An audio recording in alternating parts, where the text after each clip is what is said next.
Цветан Елвиса, 52 годишен, музикант от София. Свири в клубове до късно, храни се бързо, спи малко.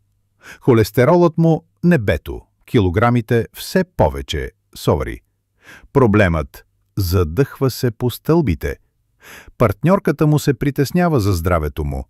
Няма енергия за концерти.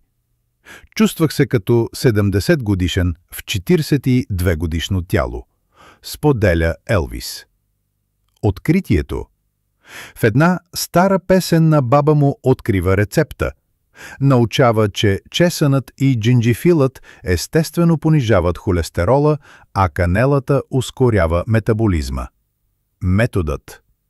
Всяка сутрин 2 скилитки чесън, счукани, 10 минути покой. 2 стилитки джинджифил, счукан. 5 силитки цейлонска канела. 1,5 чаши вода. Заври до 1 чаша. Половин лимон, добави накрая. Мед по желание. Време. 10 минути подготовка. Резултатите.